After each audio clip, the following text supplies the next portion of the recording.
안녕하세요. 유정욱 행정사입니다.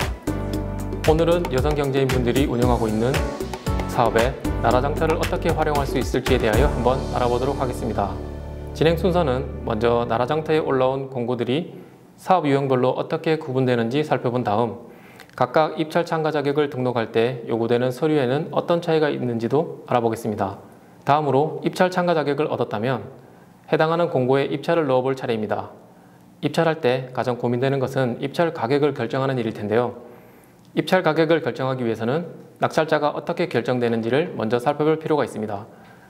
실제 공고를 보고 낙찰자가 결정되는 프로세스를 이해한 다음 입찰 가격을 결정하는 요령에 대해서도 설명드리겠습니다. 안녕하세요, 행정사님. 나라장터에 올라온 공고들도 사업 유형에 따라 구분해서 봐야 할까요? 네, 그렇습니다. 사업 유형에 따라 입찰 참가 자격을 등록할 때 준비해야 할 서류에도 차이가 있기 때문입니다. 나라장터 사이트에 접속해서 한번 살펴보도록 하겠습니다. 나라장터 사이트에 접속해 보면 첫 페이지에 입찰 공고를 검색할 수 있는 창이 보입니다. 공고명을 입력하는 창 앞에 업무 구분 메뉴를 열어보면 여러 가지 항목을 볼 수 있는데요. 각 항목들이 사업 유형과 관련이 있습니다. 이 항목들 중에서 앞쪽에 보이는 물품, 공사, 용역 카테고리가 일반적인 사업 유형을 대부분 포함하고 있기 때문에 이 세 가지 항목을 중심으로 설명드리도록 하겠습니다. 첫 번째 물품 카테고리에는 공정을 가지고 제품을 직접 제조하는 제조업체와 유통을 하는 공급업체에 해당하는 입찰 공고문을 확인할 수 있습니다. 검색을 눌러 좀 더 자세히 보겠습니다. 수요기관인 지자체와 학교 등에서 필요한 물품을 구매하기 위해 올린 공고명을 확인할 수 있습니다. 다음은 공사와 용역입니다. 앞서 물품 업무가 제품을 사용하기 위해 구매하는 것이라면 공사와 용역 업무는 어떤 일을 완성하고 대가를 받는 도급 업무로서 하나로 묶어서 볼 수 있습니다. 물품에서 봤던 것처럼 공사 용역에 올라온 공고도 살펴보겠습니다. 공사 업무에는 바닥이나 외벽 공사, 그리고 난방을 위한 전기공사, 급식실 공사도 보입니다. 그리고 용역 업무에는 페스티벌 기획, 마을 축제 개최, 컨설팅 공고와 같은 내용을 확인할 수 있습니다. 지금까지 업무별로 나라장터에 올라온 공고들을 살펴봤습니다. 의외로 다양한 기관과 수요가 있다는 것을 알 수 있었는데요. 이렇게 조회를 먼저 해보고 사업의 필요성을 미리 판단해 볼 수 있습니다. 참고로 전자입찰을 할 수 있는 사이트는 이전 영상에서도 잠깐 설명되었듯이 나라장터 외에도 국방부, 한전, 도로공사 등 매우 다양합니다. 수요기관이 전자입찰 체계를 따로 운영하는 경우 해당하는 수요기관에 가서 입찰을 해야 하지만 모든 공고명은 나라장터에서도 조회할 수 있습니다. 따라서 나라장터에서 공고명을 먼저 검색해보고 입찰하고자 하는 공고가 해당 수요기관에서 진행되는 것이라면 투찰 안내에 따라 진행하면 됩니다. 입찰 참가 자격을 얻고 입찰하는 과정은 나라장터와 거의 동일하기 때문에 나라장터를 기준으로 이해하고 나면 진행하는 데 큰 어려움이 없을 겁니다. 그렇다면 여성 기업이 입찰에 참여하려면 무엇을 준비해야 하나요? 입찰에 참여하기로 결정했다면 나라장터에 입찰 참가 자격 등록을 신청해야 합니다. 입찰 참가 자격 등록이란 쉽게 말해 나라장터 사이트에 회원가입을 하는 것입니다. 일반 사이트 회원가입과 다른 것은 가입하는 회사가 해당하는 분야에만 입찰이 가능하도록 무엇을 하는 회사인지, 업무 범위는 어떻게 되는지 등을 확인하는 절차를 거치게 됩니다. 추가로 회사에서 지정된 인원만이 입찰에 참여할 수 있도록 조달청을 방문하여 지문도 등록해야 합니다. 이런 지문 스캐너도 하나 구입해야 하고요. 등록 시 입력해야 하는 사항은 앞서 살펴본 업무 구분에 따라 차이가 있습니다. 이해하기 쉽도록 다시 나라장터 페이지를 보면서 설명드리겠습니다. 나라장터 메인 페이지 오른쪽 상단에 신규 이용자 등록을 클릭한 다음 3번 조달업체 이용자를 클릭하여 계속 진행합니다.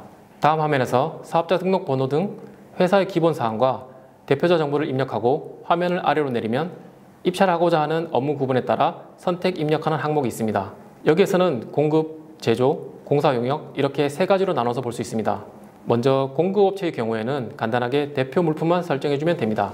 취급할 수 있는 물품의 범위는 사업자 등록증에 기입된 업태의 산업분류 코드 내에서 가능합니다. 제조의 경우에는 입력할 내용이 좀 많아 보이는데요. 핵심은 제조업체가 제조하는 물품에 맞게 공장을 등록하고 SMPP를 통해 해당 제품을 직접 생산하고 있다는 것을 확인받은 후 그 입증 서류를 제출하는 것입니다. 보여주신 화면 속 입력 내용 중에 중기간 경쟁 제품이란 무엇인가요? 중기간 경쟁 제품은 중소기업자 간 경쟁 제품의 줄임말로 중소기업 제품 구매 촉진 및 판로 지원에 관한 법률에 따라 수요기간이 지정된 제품을 구매할 때 중소기업 제품을 우선적으로 구매하도록 하여 지원하는 제도입니다. 예를 들어 이 제품을 생산하는 국내 중소기업이 10개 이상 있고 공공기관이 이 제품을 한 해 동안 10억 원 이상 구매한 실적이 있다면 3년마다 실시되는 심의를 통해 이 물품을 중기관 경쟁 제품으로 지정하게 됩니다. 그러면 이제 공공기관에서 이 물품을 구매할 때는 중소기업 제품을 우선적으로 구매해야 하기 때문에 판로를 지원하는 효과가 생기는 거죠. 현재는 631개의 품목이 지정되어 있습니다.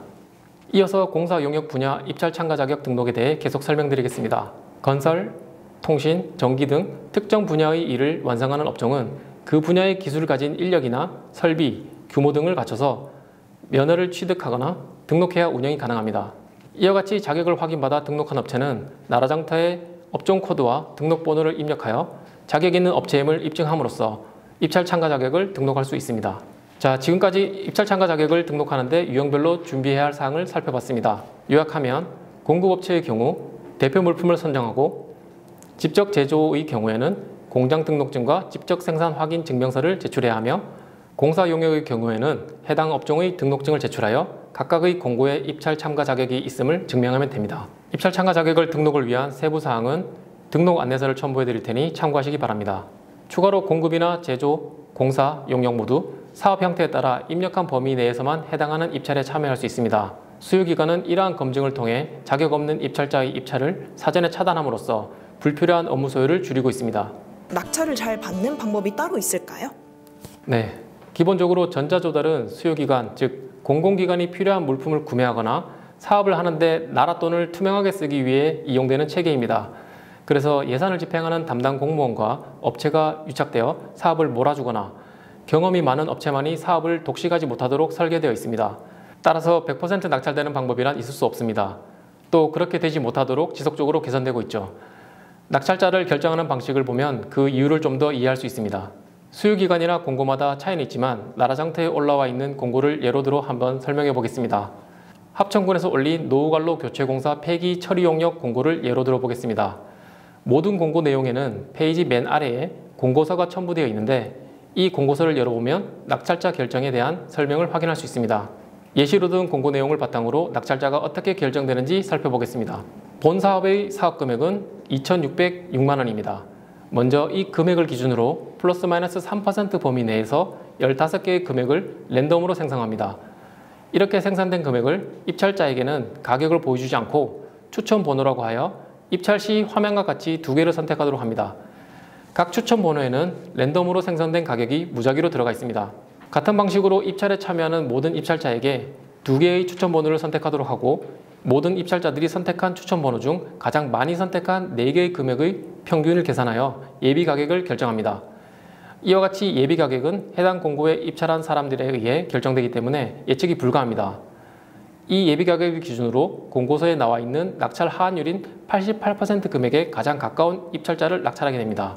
입찰할 때의 금액을 상한 100%인 예비 가격 이상으로 입력했거나 낙찰 하한율인 88% 이하로 입력한 경우에는 탈락입니다. 다시 말해 88%에서 100% 가격 안으로 입찰 가격을 넣은 사람만이 일단 낙찰 후보자가 되고 그 중에서 88%에 가장 가까운 가격을 입력한 사람, 즉 수요기관의 입장에서 가장 저렴한 가격을 낙찰하는 것입니다. 그렇다면 낙찰 가격을 얼마로 입력하는 게 좋을까요? 설명드린 대로 공고에 참여하는 입찰자들이 선택하는 추천 번호에 따라 예비 가격이 변동되기 때문에 금액을 특정하기는 어렵습니다.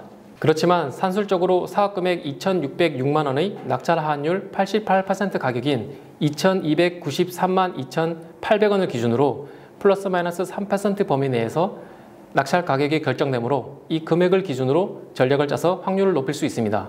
입찰 가격을 정하는 것 외에 낙찰 확률을 높이는 방법은 없나요?